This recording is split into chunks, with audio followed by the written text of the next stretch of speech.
Here are my notes.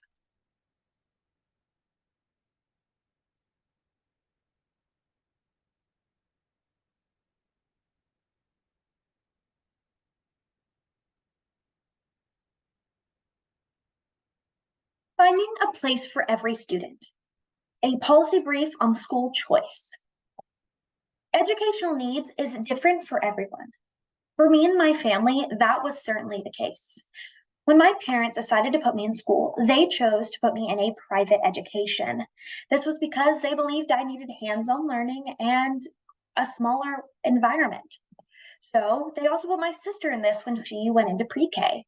I thrived for a while, but then as the years went on, I needed a different environment. Private school was not working for me. So my parents decided to move both of me and my sister to public school. Since my sister was only in kindergarten at the time, it only seemed right to move her. Since we're sisters, you would think we would have, a similar learning style. So we continued in public school till my sister got in about fifth grade and sixth grade. And while I was thriving, getting all A's, meeting friends, getting involved, having great relations with my teachers, my sister was on the opposite end of that spectrum. She was struggling. We found that she had a lot of learning and physical disabilities that public school was not helping her with. So my parents decided to move her to private school, but I stayed at public. Why was this? Well, it's because we had different learning types and we had specific needs for our different type of learning styles. And while my sister is still in high school, I graduated summa cum laude at my high school. And I am now at Texas A&M University, one of the best universities in the United States, in my opinion. While my sister is in the same process at a different school on the same path that I am to come to this great university. Every student's need is different, and this is certainly the case for what I've experienced. And this is not a random case of what happened with my family. It is a case that happens with a lot of families. A lot of children need different needs, but there's not affordable options. So today we're going to be talking about school choice, establishing a need, satisfying that need, identifying the effects of that policy, and lastly, a call to action. So, establish a need. Schools and education is an important factor of a child's growth and development in their youth. However, it is important to understand that every child learns differently.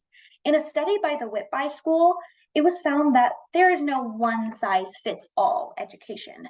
There are tons of different types of learners. Whether you have a disability, whether you're gifted and talented, whether you're a visual learner, auditory learner, there is more and more to name. And public school just doesn't offer this. They have a very specific type of education that they provide, and it's not right for all students.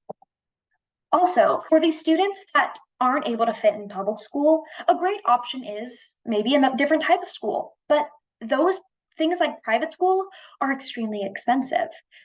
In a study by the Texas Tribune, they found the average tax rate for school districts in Texas.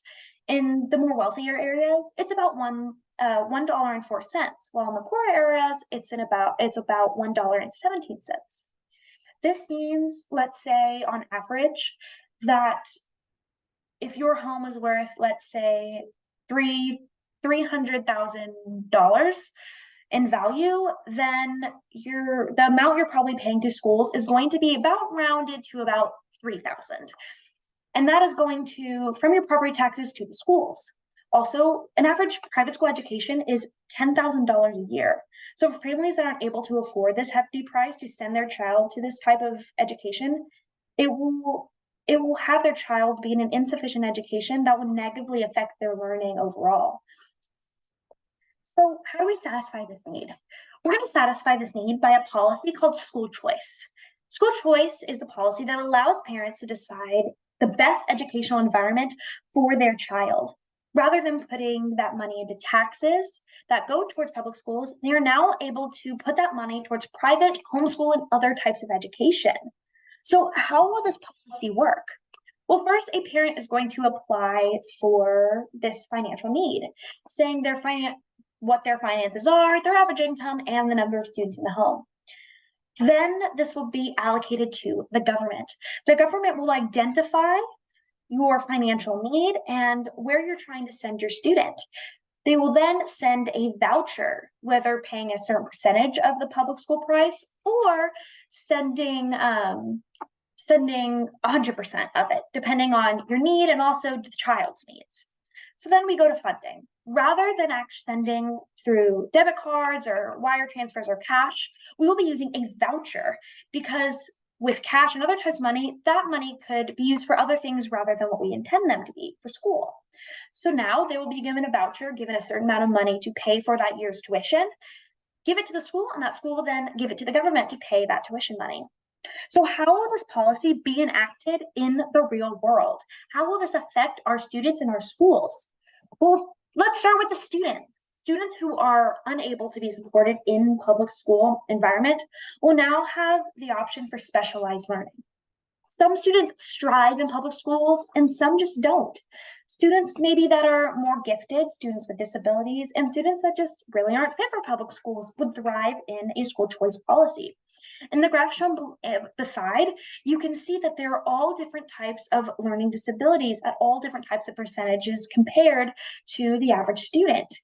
So we need with this policy, students with disabilities will be able to be placed in these specialized schools for them that will help them learn, as well as help them grow as they move into adulthood. Gifted and talented students that are, gifted in the arts or in STEM will now be able to go into these schools and have effective learning that is best for them, rather than the cookie cutter public school. Now, don't get me wrong, public school has a great education. I went through public school.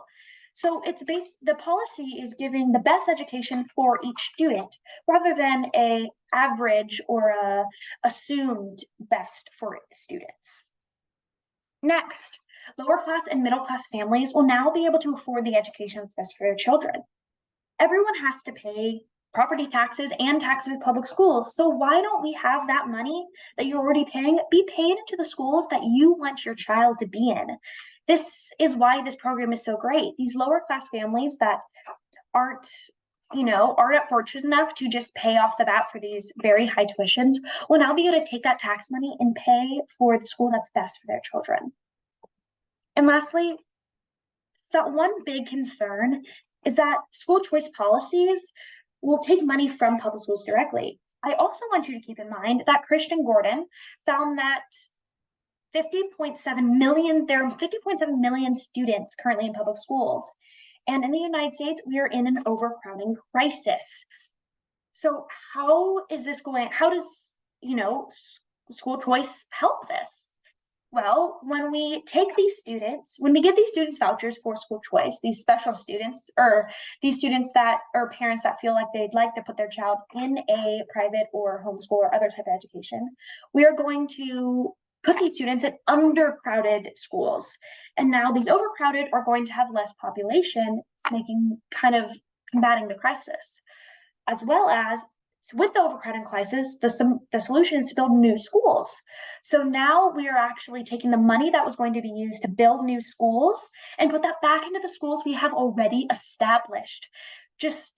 And this is going to provide renovations, more learning equipment, and innovations in our public schools as a whole.